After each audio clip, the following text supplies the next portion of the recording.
Hə, köhnələr. Deyirəm, nəhayət ki, gəldim tədbir restoranına. Yəni, çoxdan belə planda var idi bura gəlmək. İndi də bir 5-6 nəfər əziz dostlarla bir yerdə durduq, gəldik bura.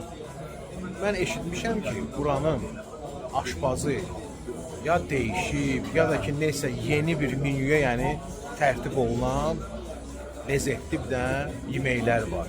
Gəlmişəm bir 5-6-sının dadına baxım, sonra deyəcəm ki, necədirlər. Hə, axşamımızı başlayırıq farel Sırdağdan.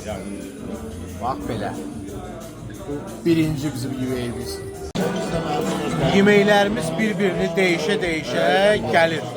Vallahi bunun adını bilmirəm mən, amma ki iyi çox yaxşı gəlir. Şirəli şapalaq, şabalık. Suyuna zadına baxın, adama gəl. Bəh. Yumuşaqdır ki.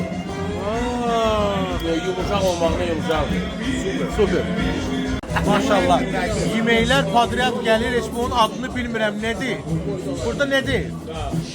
Validosa da как называется? Dananın döşəti. Aha. Dananın döşəti ispanaqla. Aha. Təmiz ya. Kes bir dənə, kes, aha. Yumuşaq. Yumuşaqdır, aha. Ortadan. Orta yerindən. Ay, sağ ol. Aha. Tam sümük de должен быть. Ay, sağ ol. Super. Şirəli xoruz küpdə. İndi qablara çəkəndə onu da göstərərəm. Baba, həmən küpdə pişən toyu artıq qabın içində, padachada. Bu da lülə çölmə. Yəni lülə qozla zirişin altında. Aləm şey, yad səsi. Aləm. Что проспектdeki böyle o? Qonaqlarımızın arasında xaricdən gələn bir qonağımız da var. Uzaq Norvegiyadan gəlir. İndi mən istəyirəm soruşum ondan ki, ümumiyyətlə necə bəyənir bizim yeməkləri yoxsa yox. Aslan, good evening.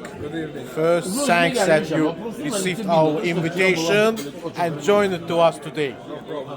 What can you say about these dishes? What currently you are tasting one by one? They're magnificent. Top class food. I would recommend it to everyone who loves it. What about actually overall Azerbaijan cuisine? Azerbaijan cuisine is top 5 cuisines in the world. Aslan, many thanks.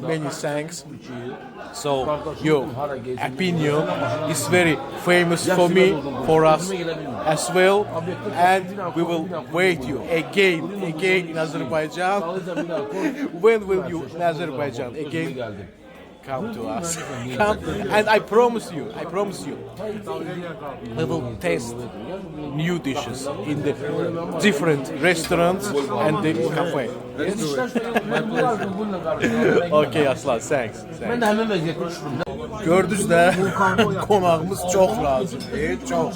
Yəni ki, maşallah belə 2-3 gün də aparır yaxşı yerlərə, yerdən göy görmür. Yəni ki, hamı ləzzət eləyir.